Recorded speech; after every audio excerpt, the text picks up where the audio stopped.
Let's talk about undamped forced motion and resonance.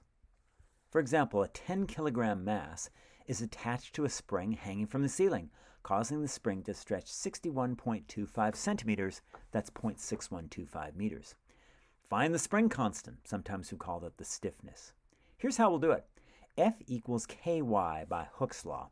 F is the force applied to the spring, K is the spring constant, and Y is the distance that the spring is stretched. How do we find F? By Newton's second law of motion. F equals ma. M is the mass of the object measured in kilograms. That's 10 kilograms. A, you know what that is. That's the acceleration due to gravity. So as long as we're on Earth, that's going to be 9.8. So F equals 98. So in other words, 98 equals K times Y. That's 0.6125. That's the distance that it's being stretched. So K is 98 divided by 0.6125. In other words, it's 160 newtons per meter. That's our spring constant. Suppose the mass is subject to an external force, F of t equals 0.9 cosine 5t newtons. This could, for example, be a motor attached to the mass.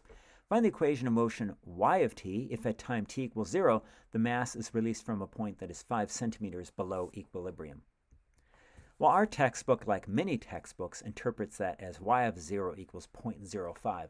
You might think that being below equilibrium would result in a negative value, but because you have to pull on it, you have to apply force to it, we just regard y of 0 as 0.05, positive 0.05, not negative 0.05, always measured in meters.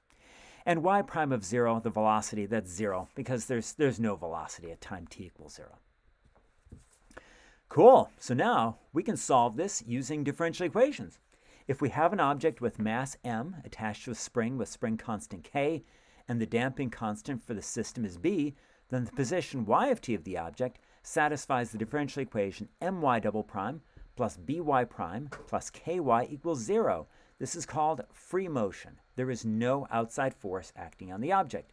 If there is an outside force, f of t, acting on the object, then we have my double prime plus by prime plus ky equals f. Again, F is the force acting on the object. This is called forced motion.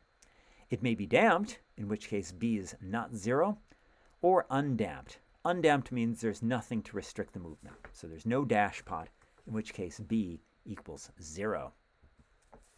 Okay, there's our differential equation. As we've seen before, the general solution of this differential equation will be y equals y sub p plus y sub h, where y sub p is one particular solution to the non-homogeneous differential equation, and y sub h is the general solution to the corresponding homogeneous differential equation, my double prime plus by prime plus ky equals 0. So again, this one's non-homogeneous because it's non-zero. This one's homogeneous because the right side is 0. Let's find the solution y sub h, the corresponding homogeneous equation, 10y double prime plus 160y equals 0. We know how to do this. We've seen this before. So we have 10r squared plus 160 equals 0. In other words, r squared plus 16 equals 0. So that r squared equals negative 16, or r equals plus or minus 4i. As we've seen, when our solution turns out to be r equals plus or minus 4i, complex number like that, then the solution to the homogeneous equation, that'll be y sub h equals c1 cosine 4t plus c2 sine 4t. And again, the 4's come from this. Now let's find a particular solution, I should say, to 10y double prime plus 160y equals 0.9 cosine 5t. We're going to let y sub p equal a cosine 5t plus b sine 5t. That's going to be our, quote, guess, because the right side is some constant times cosine 5t. Okay, so let's just plug in stuff to this differential equation. Let's plug in y. Here's y. Y prime is negative 5a sine 5t plus 5b cosine 5t by the chain rule. Y double prime is negative 25a cosine 5t minus 25b sine 5t, again by the chain rule. So when we plug all of this into the differential equation, here's what we get. 10 times negative 25a cosine 5t minus 25b sine 5t plus 160 times a cosine 5t plus b sine 5t. and all of that will equal 0.9 cosine 5t. Let's multiply out the left side. That's what we end up with. Negative 250a cosine 5t minus 250b sine 5t plus 160a cosine 5t plus 160b sine 5t equals 0.9 cosine 5t.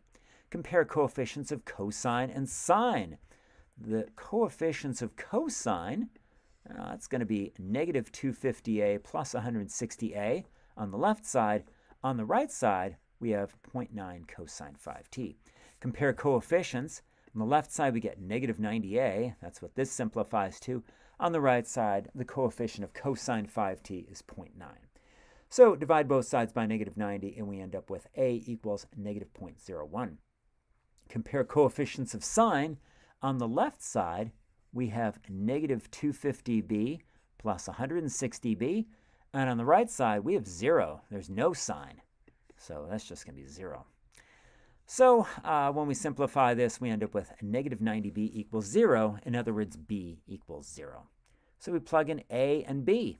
And our particular solution is going to be 0.01 cosine 5t plus 0 sine 5t. In other words, negative 0.01 cosine 5t.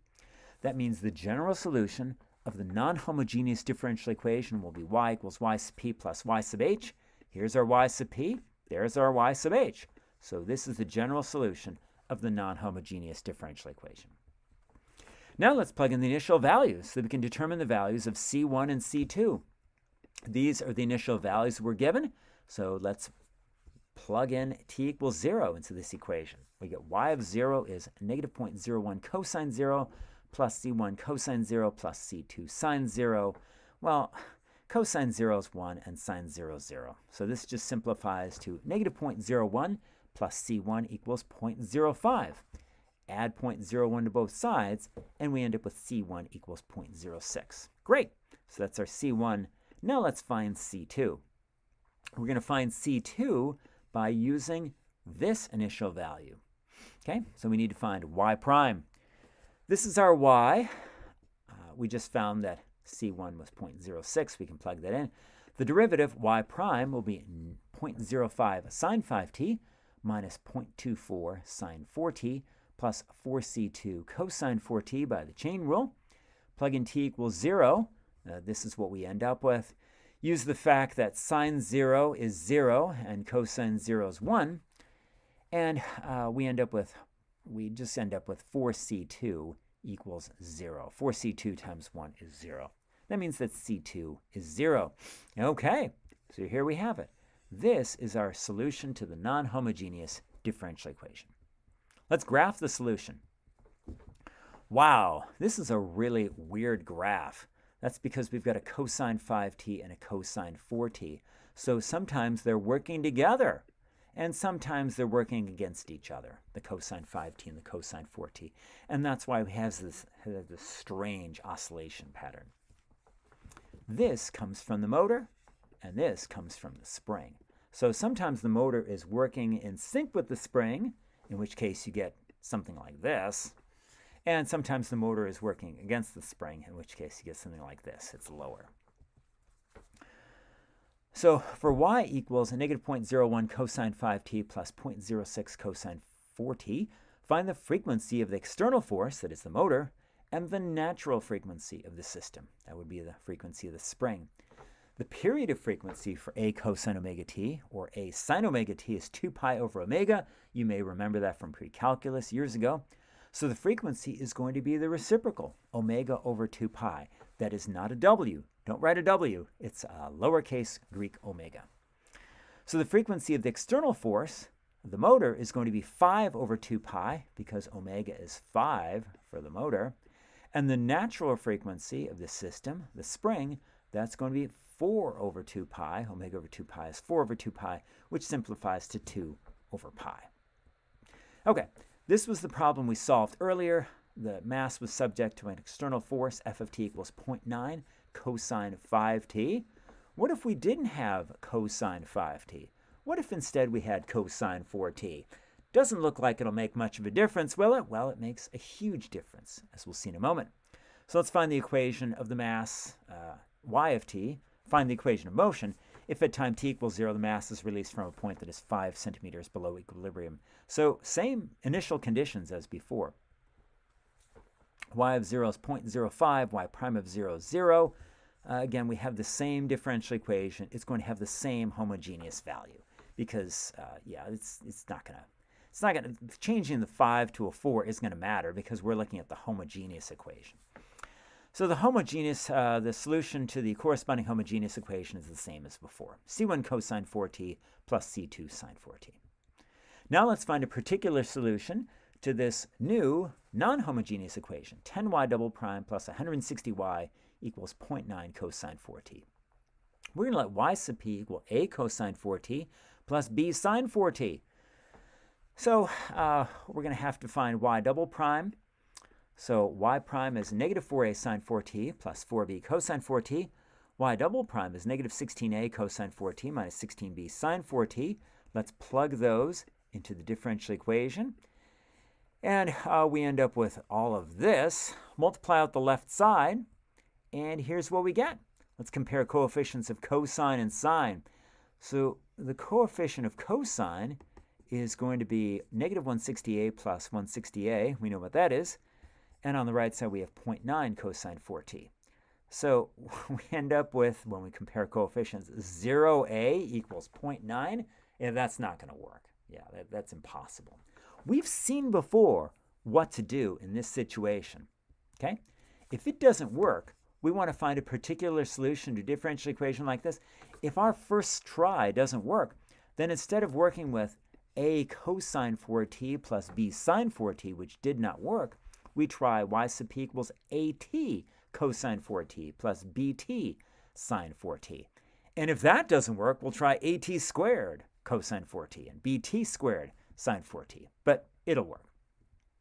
Okay, so this is our y. Y prime, we calculate that using product rule and incredible patience. So y prime is going to be, again, by the product rule, it's going to be the first at times the derivative of the second. Derivative of cosine 4t is negative 4 sine 4t, plus the second cosine 4t times the derivative of the first, just plain a. And we do the same thing with this, calculating the derivative of this using the product rule. We'll get that. Okay, so when we simplify, we end up with this. The derivative of this, the second derivative, y double prime, again, we apply the product rule. So it's going to be the first, negative 4at, times the derivative of the second. That's going to be 4 cosine 4t. Okay, I'm just going to skip the details. When you calculate y double prime, this is what you end up with after applying the product rule numerous times. So let's plug all of that into our differential equation. And here's what we end up with. So here's our differential equation. Plug all of this stuff in, and we end up with 10 y double prime. So again, all of this stuff we plug in for y double prime. Holy cow, 10 times all of that stuff plus 160y. Well, we plug in, we plug in for y. We're going to plug in our original function for y. Equals 0.9 cosine 4t. And then we compare coefficients. So again, here's the equation we've got. Multiply it out and compare coefficients. We end up with negative 80a sine 4t plus 80b cosine 4t equals 0.9 cosine 4t. Compare coefficients for cosine. 80b cosine 4t equals 0.9 cosine 4t. That means 80b equals 0.9, so b is 0.9 divided by 80, namely 0.01125. Compare coefficients for sine. Coefficient for sine is, it's going to be negative 80a. Negative 80a sine 4t. Coefficient of sine on the right side is 0. There is no sine 4t on the right side. So negative 80a is 0, which means a is 0. Okay, so that means y sub p is at cosine 4t plus bt sine 4t. A is 0 and b is 0.01125. So we just end up with this as our particular solution. So the general solution of the non-homogeneous differential equation will be y equals y sub p plus y sub h. This is our y sub p. This is our y sub h. Now let's plug in the initial values so that we can determine the values of C1 and C2. Same initial values as before. So again, this is our y. Plug in t equals 0.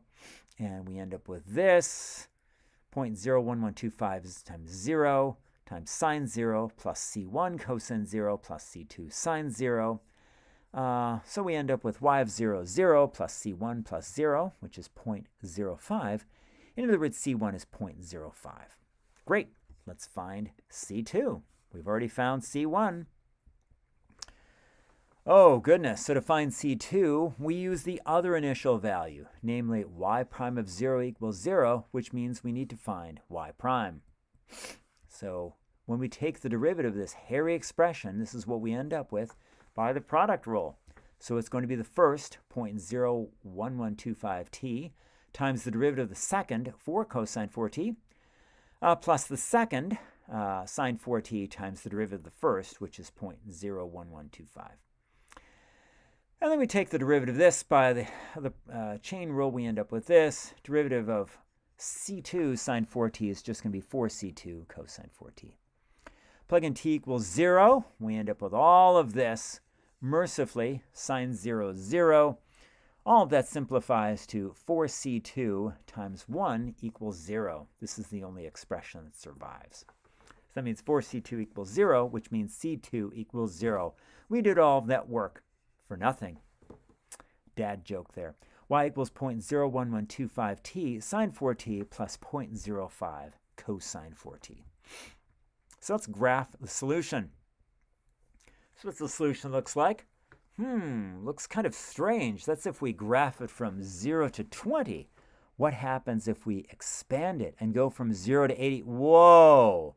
This is really strange. This is some wild oscillation. The amplitude just gets bigger and bigger and bigger and bigger.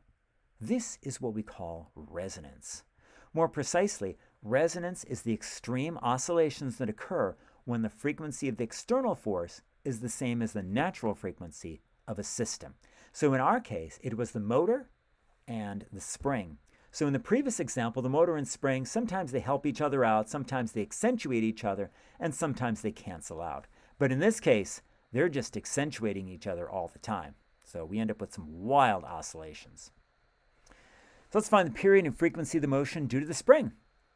The period, again, if we're just talking about the spring, well, we know what the period of this is. It's just going to be 2 pi over omega, which is 2 pi over 4, which is pi over 2, because omega is 4.